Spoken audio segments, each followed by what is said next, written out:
অ্যানেস্থেশিয়ার ভেপুরাইজার machine কেনার দুর্নীতির অভিযোগে রংপুর মেডিকেল কলেজ হাসপাতালে অভিযান চালিয়েছে দুর্নীতি দমন কমিশন।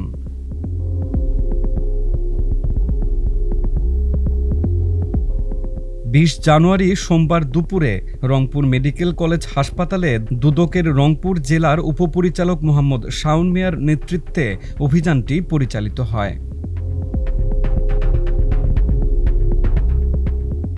এ বিষয়ে দুদক কর্মকর্তা জানান, অ্যানেস্থেশিয়ার ভেপুরাইজার মেশিন জার্মানির হায়ার কোম্পানির নামে বিল করা হলেও চায়নার মেশিন প্রদান করা হয়েছে। এ সম্পর্কিত ঢাকায় তদন্ত প্রতিবেদন পাঠানো হবে। এর প্রেক্ষিতেই ব্যবস্থা গ্রহণ করা হবে।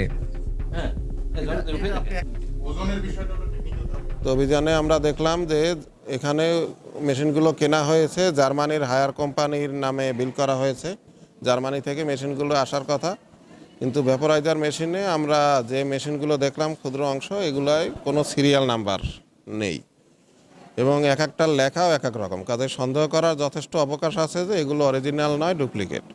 তো এ বিষয়ে আমরা ফার্দার তদন্ত করে দেখব, এটা প্রধান কার্যালয়ে আমরা জানাবো, সেখান থেকে পরবর্তী নির্দেশনার প্রেক্ষিতে আমরা পরবর্তী কার্যক্রম গ্রহণ করব।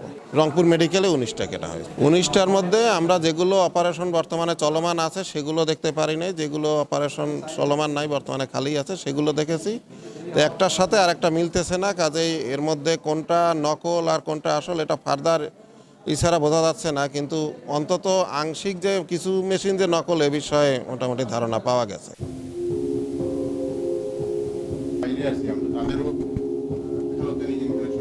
রংপুর মেডিকেল কলেজ হাসপাতালের পরিচালক জানান, আগের টেন্ডারে এই মেশিনগুলো কেনা হয়েছে।